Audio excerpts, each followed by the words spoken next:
Hello, welcome back to Otter Pop Culture. Today we're going over the first debut album by Lil Nas X called MONTERO. So, Lil Nas X has been a huge sensation for the past 3 years now. I feel like it's coming 4 years maybe. So, his song, the very first song that kicked him out into like mainstream was Old Town Road, which came out in 2018, and then I think got re-released in 2019 into a space where it was a lot, like, it was a shit ton of remixes and stuff that was added to it. But it became a huge breakout for him, and since then he's released an EP 2019, and then like from then on he's releasing like singles to this album MONTERO. So this album actually is so much more than I thought it was going to be. I am one of those people that wasn't really sure about him entirely. Like the difference between him being a gay black man and standing up in that direction, I was already for that. I think that's great. But what the other side was more of the fact that it was like, well, music wise and what we were saying and how the music was relating to me and how I can feel it, it was kind of with me. Like I understood Panini, but I didn't really connect with me at all. Rodeo, I love the sound. I love the production's really nice. I love that Cardi B was on it, but it also was another one I was just like, it's not really connecting with me. I'm not feeling it. And the 7 EP came out, and that was the same year that he came out. And so I was like, oh, we kind of assumed, and it's also in that space where just like it just, for some reason, I wasn't clicking with me. So I was like, maybe this is not for me. Maybe I'm just like one of those people, just like he's gonna be big. Like there's a lot of people. There's a handful of people that I just like. I just can't connect with. That other people are like, oh my god, they're amazing. And I was like, I want to like them, but there's just nothing has clicked. Well, what has clicked was when we started doing singles for this album. So when he did MONTERO, Call Me By Your Name, and Industry Baby. Like, Industry Baby, I feel like this is the one that officially kicked me in, because I was like, okay, I get it, I see what's going on, everything was it's like a full-on, like, click of, like, understanding what his agenda was, what he was going for, what his thought process was going in this direction, and I only got a snippet, but that piece I liked. I was like, okay, I now like it. I get what's going on. MONTERO, Calling My Name, it was like, to me, but I liked the music video. I understood the whole idea of what the idea of the song was. So I kind of sat back and waited and listened to more songs and singles, and of course, almost pretty much each single that was coming out, I was liking. I was like, oh, okay. Other than MONTERO, Call Me By Name, other ones are just killing it. So the album's here. I was excited to listen to it because, yeah, I was excited. I'm excited, and I'm here. I am still excited, and yeah, I like it. I think all in all, the whole plot of the album and the story arcing and everything, nice. I love it. I think it's really nice. I think that he shows way more vulnerability than I was expecting him to.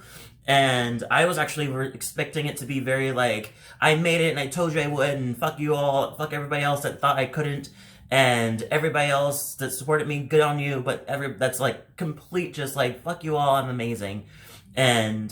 But you think it goes that way, which is, it does go in a couple places, that she has that right to go that direction, but there's more to it, and I love that. It almost reminds me of like a Lady Gaga album, where you're just like, you get a lot of the shock value, like songs, and maybe one kind of ballady song, but it still doesn't really tell exactly where it's going. You kind of have an idea where it's going, but you're like, I still don't really know. I feel like I'm not I feel like I'm not digging, I haven't dug into the deep part of it yet. And then you listen to the album, you're like, oh, now I get it, you know? So maybe he's another Lady Gaga, and it's gonna be one of those things where it's just like, I don't get these singles, or I don't get the very first single, but once the album comes out, it all makes sense. So anyway, enough of me kind of breaking out the background of this. Let's get into the actual album. So let me start off with, I'll talk about pretty much all the songs, but also honing in on the ones that really impacted me. So first of all, we start off with the song MONTERO, Call Me By Your Name, and this one's just pretty much the first song that he did for this album, and I try so hard to like it. I like the idea of it. I like the kind of I don't even know how to describe it. The da, na, na, na, na. Like I like that kind of thing. It has this little weird kind of snaky kind of sound to it that I really like in a production. And I like his voice here and there, but I do feel like sometimes he yells, and the yelling, maybe the production's not hitting it or not balancing it right or something like that, because da da da da da, and it's like it's a little too like forward without like something like coding it a bit. I don't know. Like it's just it's not hitting my ear right sometimes when he in this specific song. Honestly, the other ones I hit it works. So that's that song. Dead Right Now is a pretty much direction of going in that direction that I was telling you about that I thought the album was going to go, and it definitely started that way. I was like, okay, we're actually going through the direction I thought. But this one pretty much talks about the idea of having fake interactions with other people, and those people are just like are coming around him now that he's famous and he's very big and everything. So they're like, oh my god, I want to know how you are, what's going on. Oh my god, I'm so glad you made it. But he's like, no, you weren't around with me before, and now you want to come here. I'd rather you don't. And he literally says that. He's like, if I didn't go suicide, wouldn't be here. Now they all come around like they've been here. You know you never called. You know you never used to call. Keep it that way now. And I feel like in that direction, it's just like, it's that. It's like he doesn't want any of these people to come around and try to be his friend when they never were his friend in the beginning. So, love that. Great thing to talk about in your debut album too. Kind of make him know, it's like, just so you know, nothing's gonna change in this direction. How you talk to me and everything, I love it. Industry Baby with Jack Harlow. Jack Harlow's another one that I'm trying so bad to get into, and people love him, but nothing has hit me yet. I know eventually will, but it hasn't hit me just yet. But this song, love it. I think it's amazing. It's the third and final single to this album, and it's completely celebrates. It has this huge like anthem sound, and it's completely a thing. I honestly was expecting it to be the last song, because I feel like it's a nice little ending of scooping it up. It's like, I told you, and I'm not gonna stop kind of thing. It would have been a great last song, but we'll see more for why it shouldn't be the last song and why the last song was meant to be. So I really like that one. I love the sound. I love the rapping. Jack Harlow does a great job. Going to That's What I Want. Love this song. This one gives you more of a kind of a guitar-driven sound. And it's really nice. It's kind of poppy in a direction too. This one's pretty much talking about the desire to he just wants to love. He wants to be in love, and just wants to be in love, and it's pretty much talks about that. It's kind of self-explanatory. And he wants all of it. He's like, love me or not, because I'm not worried. I'm not wanting anything but your love, your body, and a little bit of your mind. I want somebody to love. That's what I fucking want. I love that part. That's what I fucking want. I love that part because it makes it feel like it adds more emotion to it, and it adds more kind of drama to it that I like.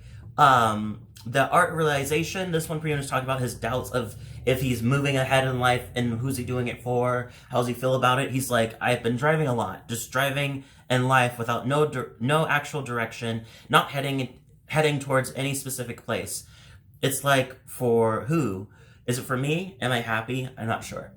Excuse me. So yeah, in that direction, that's where it's going. Then we go into a different direction where it kind of more in a space of like braggadocious direction, called Scoop with Doja Cat. This one's okay. I like Doja Cat's verse. I like their verses together. I think it's all right. I think the song is pretty much talking about wanting to be successful and not really have time for anybody else, including like people that want to be in love with them and want to be there and stuff like that. He's like, this is only going to be a one night type of thing. I'm way too busy trying to be more successful, trying to be the scoop, the daily scoop kind of thing. He says, baby ain't trying to be your baby. Understand, I'm just trying to be the daily scoop. No, I don't want to, I don't want to lie. I really only need you for this night. Working overtime to make sure I'll be the scoop. Pretty much just want to be successful to the point that he's satisfied, so he doesn't really have time for a lot of other things. One of Me featuring Elton John. This is next one I really starred. This one's really powerful, and I like it. It's pretty much talking about me, and and it's talking about the idea. Oh, featuring Elton John, and it's talking about the people that pretty much seen him as a one hit wonder. They wasn't really sure if he was going to make it further, and Old Town Road was one thing, and that's what they thought, and that's what I thought too. I honestly, that's how I felt for the longest time, and I feel like the whole idea with him is that Old Town Road, I'm not into it. I don't really care for the song. Everybody else loved it, but I didn't. And it just all over the place. And then it just like blew up. And then more songs were blowing up. And I was like, okay, cool. So he's actually having a nice consistency. But as always, I had a thought. It was like, but Old Town Road seems to be the thing that they want to hear. Like, it doesn't seem like Calling by Name, it seems like it's collected by us, queer people, but it doesn't seem like it's connected with the straight people direction, because they really want to hear the Old Time Road direction. So I'm definitely one of the doubters, and I definitely felt this way for a long time. And even in this album, I feel like before this album, I felt like, well, this album's one thing where he's kind of going hard on everything, but what is his next step now? What is he going to do now that he said all these things? Is he going to repeat it and do the same type of album? Or is he going to give us something different? Is it going to be a rock album or electronic album? We never know. We don't really know. But the same thing with Lady Gaga was the same thing. She threw a lot of commercial sound to you in the beginning, and then over time she kind of gave you experimental sounds that really worked. And some of them didn't work, some of them did, but most of them did. And then over time, we got to a point where she knew that she got enough people that she can do whatever she wanted. And that's exactly what happened. So if this is what is going on, I'm open to it. I'm very open to see his success. I'll be happy to be wrong. But so far, before I did this album, I felt that way. Now that I go into this album, I definitely feel like there is some longevity that could possibly happen.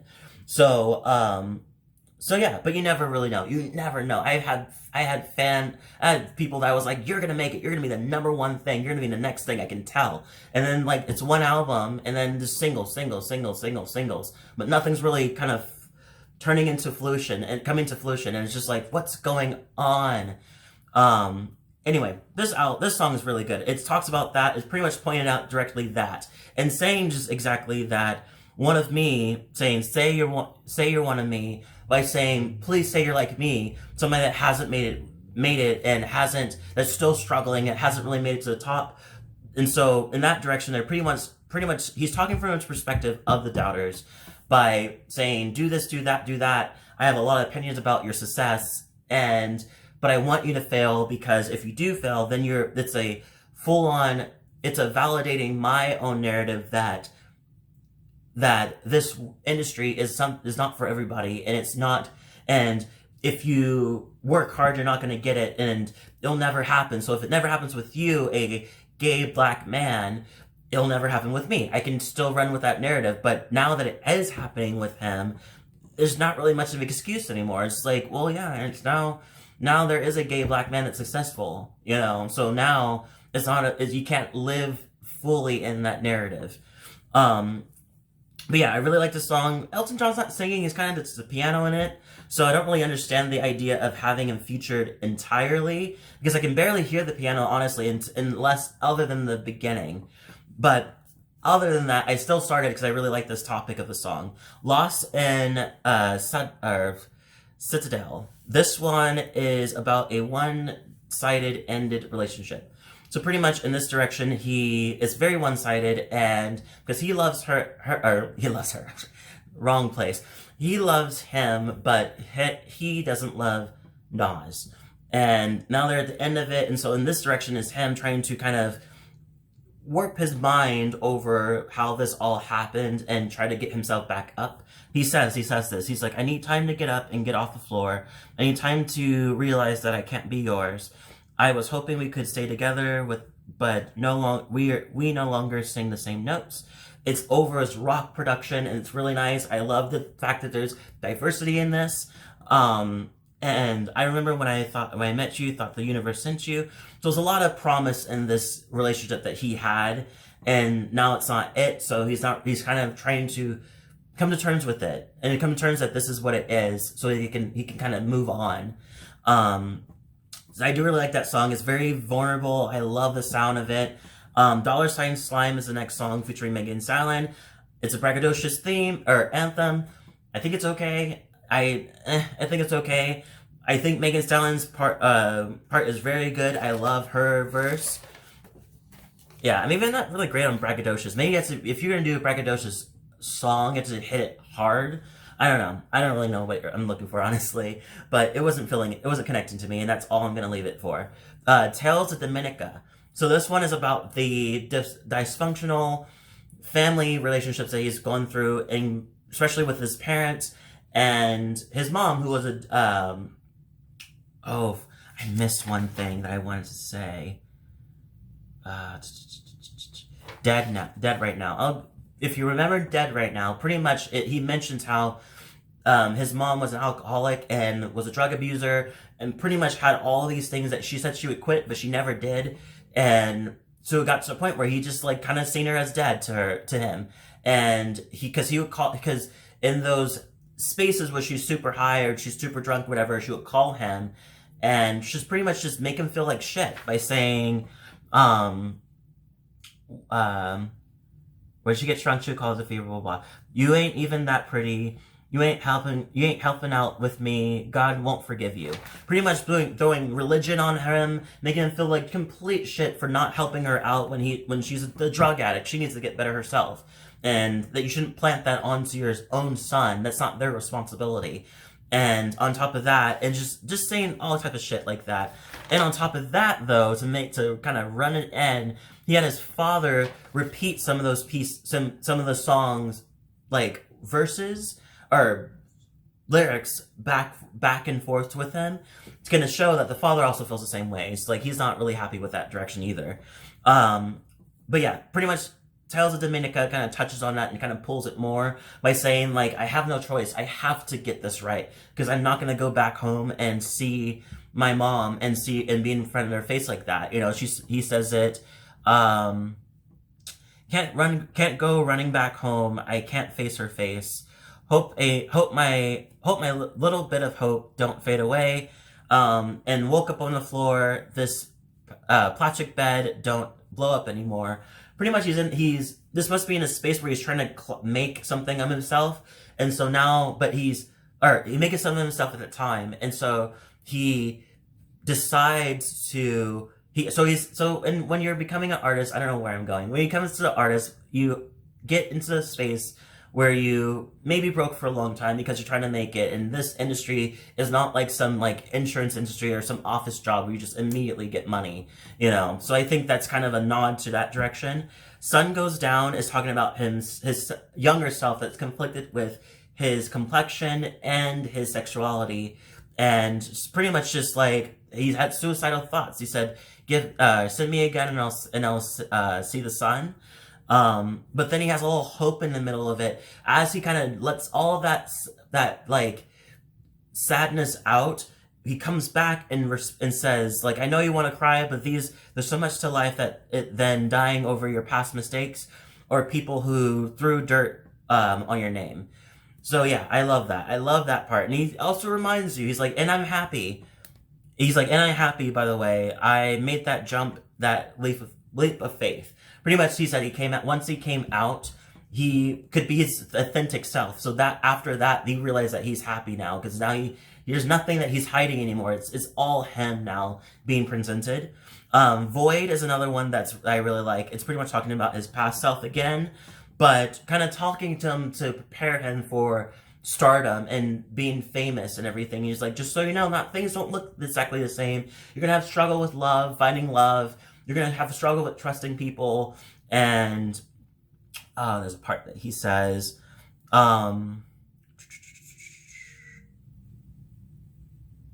yeah, pretty much, yeah, pretty much you're going to have trouble with love. You're going to have to do all these things. But he says, he's like, it seems so far out of reach, the place I want to be, whoever thought I'd get it anyway. Hoodoo. This one is a Greek prefix that pretty much means hold on, and I'm very impressed in that. I didn't even know that's a thing, so good on him for educating me. Don't Want It is kind of more direction of just like, I'm still gonna make it, I'm still the thing, I'm gonna go. Don't, the devil and the reaper, stay back, because I'm not done yet.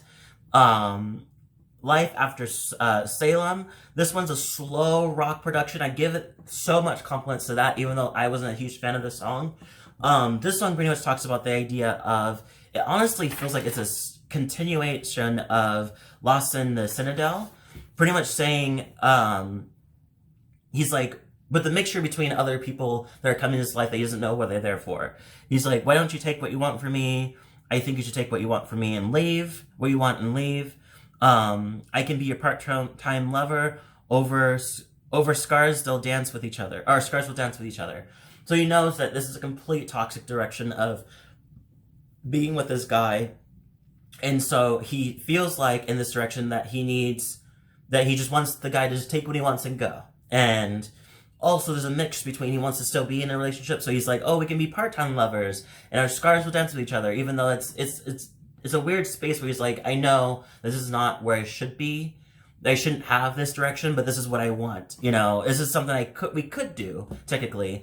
And it's like a weird space where he knows, like, it wouldn't go down right. But he knows he wants some piece of this guy still, you know. Am I Dreaming featuring Miley Cyrus. This one is a very interesting one that I still dissect to this minute. Miley Cyrus does a great job. This one pretty much talks about the idea of, like, feeling like you're gonna fade away, so you don't want people to forget your name, and forget what you've done.